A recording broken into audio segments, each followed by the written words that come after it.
Hello दोस्तों, welcome back to my YouTube channel. और आप लोग कैसे हो? मैं उम्मीद करता हूँ आप लोग सब अच्छे होंगे। तो आज हम बात करने वाले हैं एक बहुत ही कॉमन सवाल की कि क्या किसी अकाउंटेंट की सैलरी 50,000 हो सकती है या सिर्फ ये एक झूठ है, ये सिर्फ मिथ है, या फिर लोगों की सच में सैलरी 50,000 होती है। तो बिना देरी किए चलिए आज का वीडियो शुरू करते हैं। तो जैसा कि दोस्तों आप लोगों ने सुना होगा कि बहुत लोग बोलते हैं कि किसी अकाउंटेंट की सैलरी 50,000 हो सकती है और कुछ लोग बोलते हैं कि नहीं हो सकती। तो इसी बात को आज क्लियरिटी करते हैं कि क्या सैलरी 50,000 है हो सकती है या नहीं। तो देखिए, 50,000 सैलरी हो सकती है और नहीं भी, दोनों ही चीज़ें हैं। हो सकती है उन कंडीशंस में जब आपके पास स्किल है, आपके पास एक्सपीरियंस है और आप एक अच्छी सिटी में काम कर रहे हो।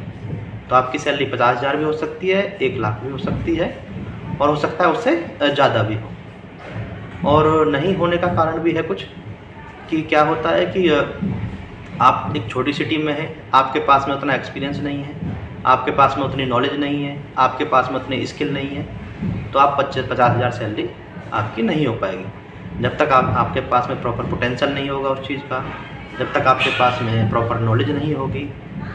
आप बात करते हैं नॉलेज, कहाँ की नॉलेज? सीए फर्म की नॉलेज, कंपनी की नॉलेज या किसी अदर जगह की। तो देखिए, इससे कोई मैटर नहीं करता है कि आपके पास कहाँ की नॉलेज है, मैटर करता है आपके पास कितनी नॉलेज है और किस विषय की नॉलेज है। 50,000 सैलरी की, तो 50,000 सैलरी हो सकती है आपकी अगर पास में स्किल अच्छी है, आपको टीडीएस आता है, आपको जीएसटी आता है, आपको अकाउंटिंग प्रॉपर आती है, आप इंडिपेंडेंट अकाउंटेंट हैं, आपको सारी चीज़ें अकाउंटिंग की बेसिक रूल्स पता है आपको। और अगर आप फ्रेशर हैं या हो सकता है अभी सीए फर्म में कार्य कर रहे हैं, अभी आपको 1 साल हुआ है, आपने सिर्फ कुछ चीज़ें ही सीखी हैं वहाँ पे, तो सैलरी 50,000 आपको इतनी ईजीली नहीं मिलने वाली है।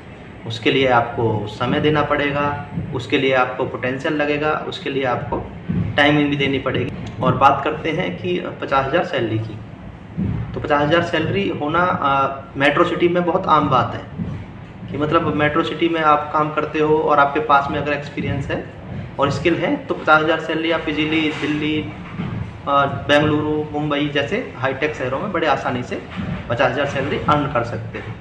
बट अगर बात करें आप छोटे शहरों की, तो वहाँ पे 50,000 सैलरी आपको इजीली नहीं मिलेगी, क्योंकि वहाँ पे इतनी बड़ी कंपनीज नहीं होती, आपके पास में उतनी अपॉर्चुनिटीज़ नहीं होती कि आपको कोई इतनी सैलरी दे। तो उसके लिए आपको एक अच्छा एनवायरमेंटल चाहिए, कि आपको एक अच्छा मेट्रो सिटी चाहिए जहाँ पे आपको इतनी सैलरी कोई दे पाए। तो जो लोग ये बोलते हैं कि 50,000 सैलरी नहीं हो सकती, ऐसा बिल्कुल झूठ है। सैलरी 50,000 बिल्कुल हो सकती है।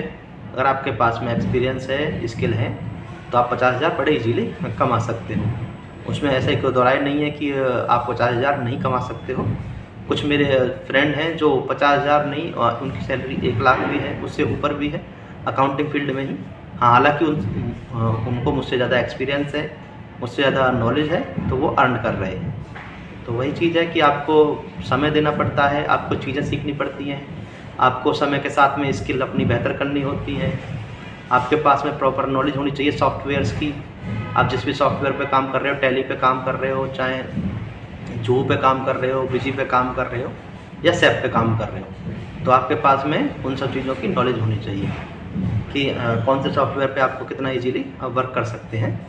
तो इन सब चीज़ों की आपको प्रॉपर नॉलेज होनी चाहिए, तो आपको सैलरी 50,000 इजीली मिल जाएगी, उसमें इतनी बड़ी बात नहीं है।